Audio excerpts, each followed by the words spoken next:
Financial plan क्या है? तो फाइनेंशियल प्लान के अंदर आपने ये बताना है कि रेस्ट ऑफ द 2 इयर्स जो एक्सपेंसेस हैं और जो ट्यूशन फी है वो आप कैसे कवर करेंगे। बहुत सारे लोग जो है वो ये गलती करते हैं और उसमें मेंशन करते हैं कि वो जॉब करके कवर करेंगे। ये हरगिज भी नहीं करिएगा। हेलो गाइस, कैसे हैं आप लोग? उम्मीद है खैर खैरियत से होंगे।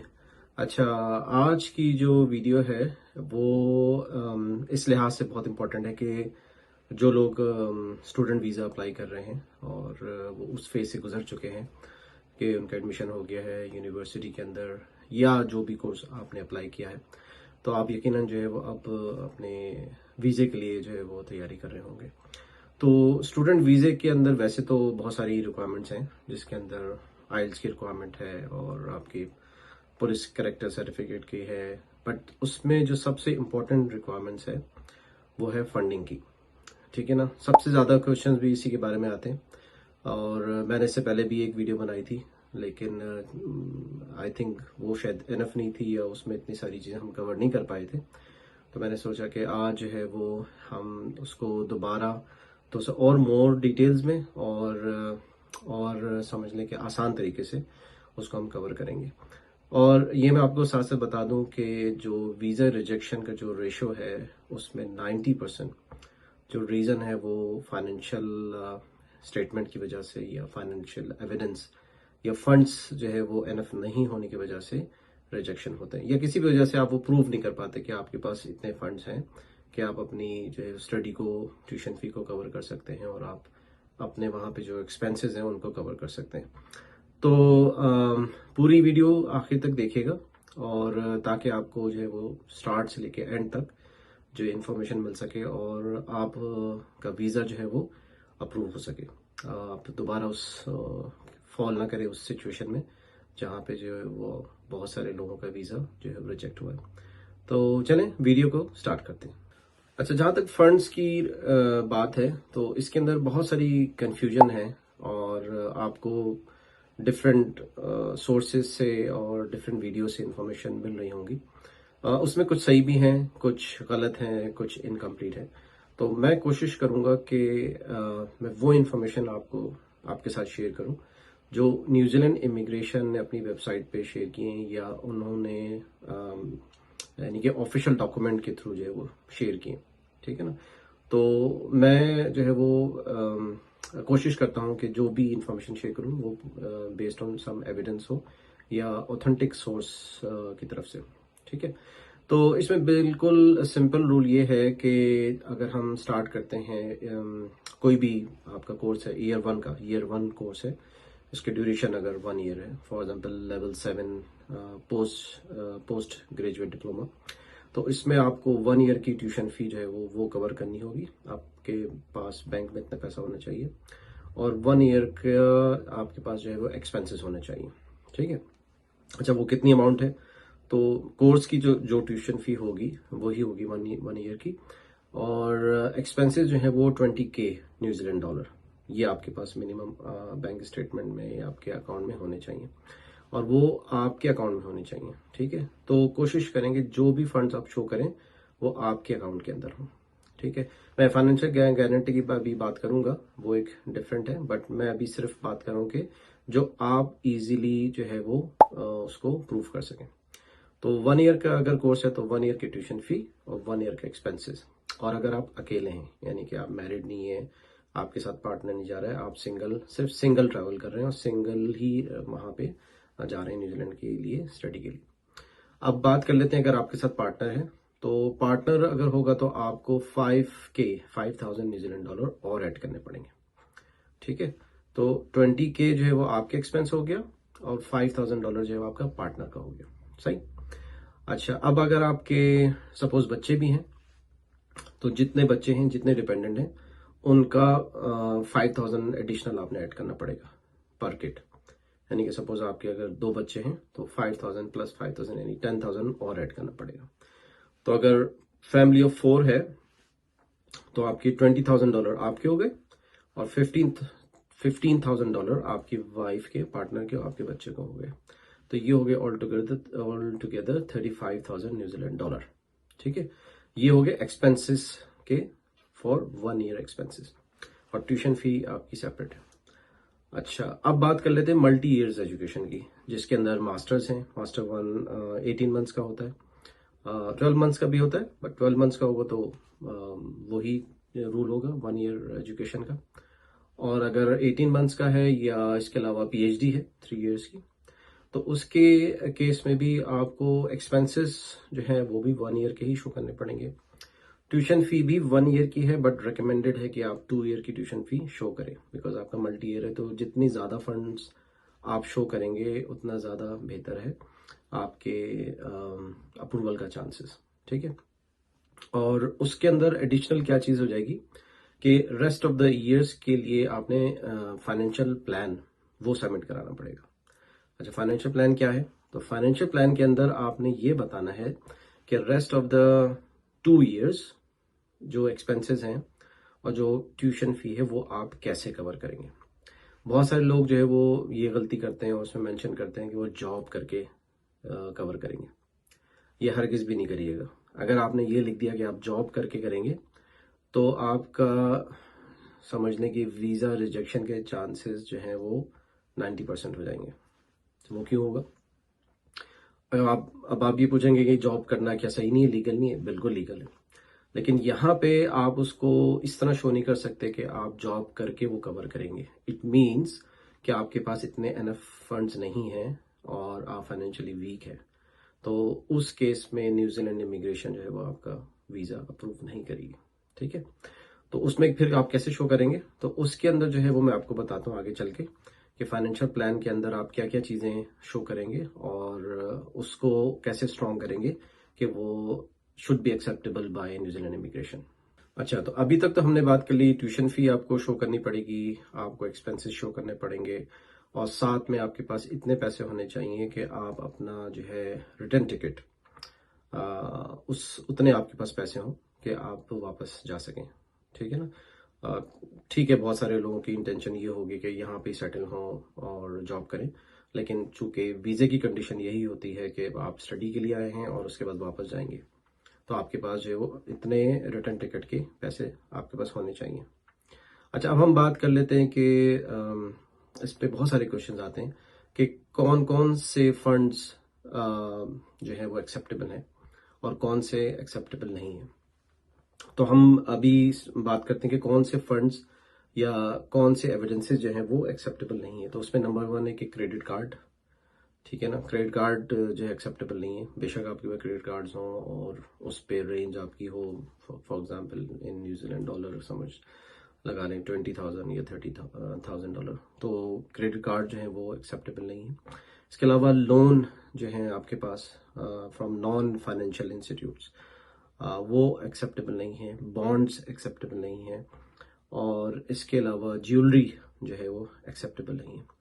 ठीक है, तो ऐसे फंड्स एक्सेप्टेबल हैं जो कि डायरेक्टली बिलोंग टू यू हैं या बिलोंग टू योर क्या लेंगे ब्लड रिलेटिव्स हैं, यानी कि आपके फादर हैं, मदर हैं, और ऐसे फंड्स नहीं हैं या ऐसे जो कि directly dependent on your life.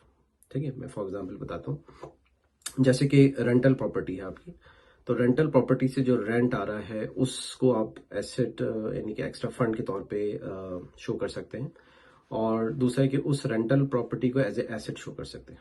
ठीक है ना, तो रेंटल प्रॉपर्टी का मतलब है कि आपके पास एक एडिशनल प्रॉपर्टी है, लेकिन जिस प्रॉपर्टी में आप रह रहे हैं यानी कि आपके पेरेंट्स रह रहे हैं उसको आप नहीं शो कर सकते। क्यों? इसलिए कि इन केस अगर कोई प्रॉब्लम होगा तो वो उसको तो आप नहीं बेच सकते ना, इसलिए कि उसमें तो वो रह रहे हैं, तो वो एक्सेप्टेबल नहीं होगी। बहुत सारे लोग जो है वो उसको एज ए एसेट के तौर पे शो करते हैं और बाद में वो वीज़ा उनका रिजेक्ट हो जाता है और उनको रीज़न नहीं पता चलता। वो कहते हैं कि नहीं, हमने तो प्रॉपर्टी शो की थी और प्रॉपर्टी की तो वैल्यू 1 करोड़ और 2 करोड़ है।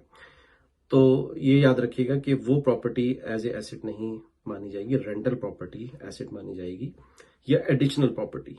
ठीक है, ये ऐसा एसेट जिसको बेच के आपकी जो डे टू डे लाइफ है वो इफेक्ट ना हो। ठीक है, जिसपे आप डिपेंड नहीं कर रहे हो फाइनेंशियली। फॉर एग्जाम्पल, आप के पास गाड़ी है, तो गाड़ी आप चला रहे हैं तो वो आपकी ज़रूरत है, लेकिन अगर आपके पास एक एडिशनल गाड़ी है तो वो एक एसेट है। ठीक है, यानी कि अगर इनकेस अगर आपको सेकेंड ईयर की ट्यूशन फी है तो आप कह सकते हो गाड़ी बेच के, वो ज़रूरत नहीं है, वो मैं एक्स्ट्रा है घर पे खड़ी, जब ज़रूरत होगी तो हमको सेल करके मैं अपनी सेकेंड ईयर की ट्यूशन फी जो है वो उसको अकोमोडेट कर सकता हूँ। अच्छा, बैंक स्टेटमेंट जो है वो मैं मिस कर गया था शुरू के अंदर। तो बैंक स्टेटमेंट जो रिक्वायरमेंट्स है उस हिसाब से तो 3 मंथ्स का रिक्वायर्ड होता है, बट मैं हमेशा रिकमेंड करता हूँ कि आप 6 मंथ्स का लगाएं। और वो बैंक स्टेटमेंट जो है वो मेंटेन्ड होना चाहिए। मेंटेन का मतलब ये है कि आप at least with in 3 to 4 months maintain कर रहे हो, यानी कि उसके अंदर ट्रांजैक्शन जो आ रही हो वो आपको पता हो कि क्या आ रही हैं, और वो ट्रांजैक्शन अगर बिग ट्रांजैक्शन है तो उसको आप उसका एविडेंस जो है वो प्रोवाइड कर सकें। अगर न्यूजीलैंड इमिग्रेशन पूछती कि भाई ये एविडेंस कहाँ, ये फंड कहाँ से आया, तो आप उसको प्रूफ कर सकें। कभी भी वीज़ा सबमिशन के करीब, यानी कि अगर वीज़ा आपने सबमिट करना है, यानी कि सपोज 10-15 दिन के बाद, तो 10-15 दिन पहले जो है वो बड़ी अमाउंट डिपॉजिट नहीं करें, ये नेगेटिव इम्पैक्ट जाता है। तो इसी वजह से जो है वो मैं ऑलवेज, जितने भी मेरे ग्रुप मेंबर्स हैं या जो भी लोग मुझसे क्वेश्चंस करते हैं, तो मैं उनको यही एडवाइस करता हूँ कि मिनिमम 3 मंथ्स, और recommended up to 6 months. 6 month हो तो आइडियल कंडीशन है। तो उसमें जो है वो आपका जो केस है बहुत स्ट्रांग हो जाता है। और करीब वीज़ा एप्लीकेशन की सबमिशन के करीब जो है वो आप एक बड़ी अमाउंट जो है वो डिपॉजिट नहीं करें, वो बिल्कुल अच्छा नहीं है, इट्स टोटली नेगेटिव। अच्छा, अब एक और बहुत ज़्यादा क्वेश्चन किया जाता है अबाउट स्पॉन्सर्स, ठीक है ना। कुछ लोग स्पॉन्सर भी कहते हैं, गारंटर भी कहते हैं, वो कौन हो सकता है? तो उसमें सबसे जो बेस्ट कंडीशन है उसके अंदर आपके जो ब्लड रिलेटिव है, यानी आपके फादर, मदर, आपके ब्रदर, सिस्टर, या आपके फ्रेंड भी हो सकते हैं। लेकिन उसमें होगा क्या कि अगर ये क्लोज रिलेटिव होंगे तो पॉजिटिव ज़्यादा अच्छा है। अगर फ्रेंड हैं तो उसके लिए एक फॉर्म है, ठीक है, उसको फाइनेंशियल अंडरटेकिंग फॉर्म कहते हैं, 1014 के नाम से। तो वो उस जो भी आपकी फंड्स का स्पॉन्सर होगा उसकी अंडरटेकिंग ले रहा होगा तो उसको फिल करना होगा। उसमें अगर वो बिजनेसमैन है, अगर उनका बिजनेस है, तो वो ज़्यादा अच्छा है।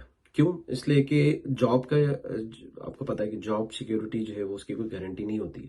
यानी कि अगर आपका कोई फाइनेंशियल गारंटर है और वो खुद जॉब पे है, तो अगर उसकी जॉब चली जाएगी तो वो फिर कैसे गारंटर रह सकता है? तो अगर वो गारंटर का बिजनेस है तो वो ज़्यादा अच्छा माना जाता है, बिकॉज बिजनेस जो है वो ज़्यादा रिलायबल होता है और उसकी डॉक्यूमेंटेशन भी सॉलिड होती है। आप उसके जो है वो साथ में जो भी बिजनेस अकाउंट्स वगैरह हैं, स्टेटमेंट है, वो साथ में लगा सकते हैं। तो फाइनेंशियल गारंटर जो है वो ज़रूरी नहीं है कि वो खाली ब्लड रिलेटिव हो, वो आपके फ्रेंड भी हो सकते हैं, और बशर्ते कि आप उसके साथ जो है वो ऑफिशियल डॉक्यूमेंट्स वगैरह लगाएं। जो भी आपका फाइनेंशियल गारंटर है, चाहे वो उनका बैंक स्टेटमेंट हो या चाहे वो जो भी किसी भी किस्म के फंड्स वो दिखाना चाहें, बट फंड्स एक्सेप्टेबल की कैटेगरी वही है जो मैंने पहले बताई। जो मेन एप्लीकेंट के लिए एक्सेप्टेबल फंड्स हैं वही गारंटर के लिए भी है, ठीक है। उसके फॉर्म के 1014 मैं जो है वो डिस्क्रिप्शन में जो है उसका लिंक जो है वो दे दूंगा, तो आप वहाँ से भी उसकी डिटेल ले सकते हैं। अच्छा, अब आखिर में बात कर लेते हैं फाइनेंशियल प्लान की। जो मैंने आपको शुरू में बताया था कि सेकंड ईयर और थर्ड ईयर, मल्टी ईयर की अगर आपकी एजुकेशन है या कोर्स है, तो उसमें सेकंड ईयर और थर्ड ईयर के लिए ट्यूशन फी और एक्सपेंसेस को कवर करने के लिए आपको फाइनेंशियल प्लान देना होगा। तो फाइनेंशियल प्लान के अंदर मैंने जैसे उसको भी बताया था कि आपने ये मेंशन नहीं करना है कि आप जॉब करके करेंगे। जॉब आप कर लिएगा लेकिन उसमें ये मेंशन नहीं करिएगा। तो उसमें क्या आप मेंशन कर सकते हैं? आप मेंशन कर सकते हैं कि आपकी जो पेरेंट्स की जो जॉब है, जो सैलरी है वो, या अगर आप सपोज वो खुद गवर्नमेंट एम्प्लॉय हैं और आपकी सैलरी आ रही है, तो आप वो शो कर सकते हैं कि मैं इससे पे करूंगा, इससे कवर करूंगा सेकेंड ईयर की और थर्ड ईयर की। या आपके पास कोई एक्स्ट्रा एसेट है आपकी या आपके पेरेंट्स की, रेंटल प्रॉपर्टी है, आप उसको सेल कर सकते हैं, या एडिशनल कोई एसेट है इसके अलावा, या बॉन्ड्स हैं, सॉरी बॉन्ड्स एक्सेप्टेबल नहीं है, फिक्स डिपॉजिट है मनी, या इसके अलावा और किसी और फॉर्म के अंदर जो एसेट है उसको आप दिखा सकते हैं कि भाई ये जो है वो सेकेंड ईयर और थर्ड ईयर के लिए। आइडियल तो ये है कि आप 2 ईयर्स की जो है वो कवर करें ट्यूशन फी और 1 ईयर के एक्सपेंसेस, बट अगर वो नहीं होता तो 1 ईयर की भी चलेगी, और बाकी के लिए जो है वो फाइनेंशियल प्लान जो है वो आप साथ में अटैच करें। तो फाइनेंशियल प्लान आपका जितना सॉलिड होगा और जितना प्रैक्टिकल होगा। और ये मैं आपको बता दूं कि ये सब रीड करते हैं। सारी जो चीज़ है वो यहीं आके रुकती है कि आपके जो फंड्स हैं, बिकॉज न्यूजीलैंड जो है वो एक एक्सपेंसिव कंट्री है। और जो पीएचडी के स्टूडेंट्स हैं या जिन्होंने एडमिशन लिया है, तो वो मेरी बात को सेकंड करेंगे कि इवन सुपरवाइजर्स भी जो है वो साथ साथ बताते हैं कि भाई आप देख लें, आपका एडमिशन तो हो रहा है, आपके पास एनफ फंड्स हैं, ऐसा ना हो कि आपका टाइम वेस्ट हो और आप समझ रहे हैं कि आप स्कॉलरशिप पे ही कर लेंगे। स्कॉलरशिप ठीक है होती हैं, लेकिन स्कॉलरशिप का मिलना इतना आसान नहीं है, बहुत कॉम्पिटिटिव है। और फुली फंडेड स्कॉलरशिप जो है वो तो बहुत ही मुश्किल से मिलती है। तो मैं हमेशा यही कहता हूँ कि आप सेल्फ फाइनेंस के ऊपर ही अप्लाई करें, और जब आप अप्लाई करें तो आप स्कॉलरशिप भी साथ में उसमें एप्लीकेशन में टिक कर सकते हैं। मिल गई तो वेल एंड गुड, अगर नहीं हो तो फिर जाहिर से सेल्फ फाइनेंस पे ही आपको जाना पड़ेगा। और दूसरी बात ये कि जो पीएचडी स्टडी है ये ऑलरेडी फंडेड है न्यूजीलैंड गवर्नमेंट के तरफ से। ये बहुत सारे लोगों को नहीं पता है। इसी वजह से इसकी जो फ़ी है वो बहुत कम है as compare to other countries. 8 to 9,000 और $10,000 जो है वो न्यूजीलैंड डॉलर पर ईयर है, और 3 ईयर्स की है। तो इस वजह से जो है वो एक्सपेक्ट करते हैं कि भाई आप जो है वो अपने एक्सपेंसेस खुद ही कवर करेंगे और you want rely on scholarship. ठीक है, तो एक ये जो है वो फंड या एसेट एक्सेप्टेबल है। सेकेंडली, जो आपके पास टैक्स रिटर्न है उसमें जो इनकम आपकी शो हो रही है उसको आप शो कर सकते हैं एज ए प्रूफ। और अगर आप एम्प्लॉय हैं, गवर्नमेंट एम्प्लॉय हैं, और कुछ केसेस के अंदर जो है वो आपको पे मिल रही होती है, तो वो पे आप शो कर सकते हैं कि कोई मेरे पास जो है वो पे रेगुलर आ रही है।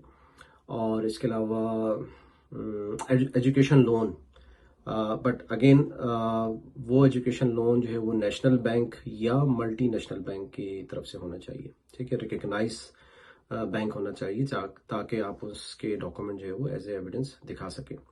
और साथ साथ बहुत इंपॉर्टेंट चीज़ जो कि बहुत सारे लोग मिस कर जाते हैं, आपने वो प्लान सबमिट करना है कि how you will pay back this education loan. ठीक है, अब आपने ले तो लिया है बट आपको पे भी तो करना है। तो अगर आप वो सपोर्टिंग डॉक्यूमेंट या वो प्लान नहीं बताएंगे कि आप कैसे पे बैक करेंगे, तो ये भी नेगेटिव इम्पैक्ट होता है आपकी एप्लीकेशन के ऊपर। ठीक है, ये बहुत इंपॉर्टेंट है, आप इसको याद रखिएगा। इसी वजह से जो है वो बहुत सारे लोगों के जो वीज़ा रिजेक्ट होते हैं for financial not enough funding, और वो समझ नहीं रहे होते हैं। वो कहते हैं हमने तो सब कुछ लगाया था रिक्वायरमेंट के हिसाब से, या बहुत सारे जो एजेंट हैं वो आपको एजुकेट नहीं कर रहे होते हैं। ठीक है ना, इसलिए जाहिर सी बात है उनके पास इतने सारे केसेस आ रहे होते हैं कि इतना टाइम नहीं होता कि वो एक एक केस के ऊपर इतना टाइम लगा सकें, और इन द एंड जो है वो आपका केस जो है वो रिजेक्ट हो जाता है। तो आपने जो है वो प्लान बताना है कि आप कैसे पे बैक करेंगे, और वो प्लान जो है वो रियलिस्टिक होना चाहिए, रीजनेबल प्लान होना चाहिए। ठीक है, यानी कि आप कहेंगे मे बी जो है वो आपके पास कोई और एसेट्स हैं या कहीं से प्रॉपर्टी या कोई आपके पास एक्स्ट्रा इनकम आ रही है, और उससे भी ग्रेजुअली आप वो पे बैक करेंगे अपना एजुकेशन लोन। चलें, वीडियो को इतने ही रखेंगे, थोड़ी सी लंबी हो गई है, लेकिन असल में चीज़ें इतनी सारी थी कि वो कवर करना भी ज़रूरी था।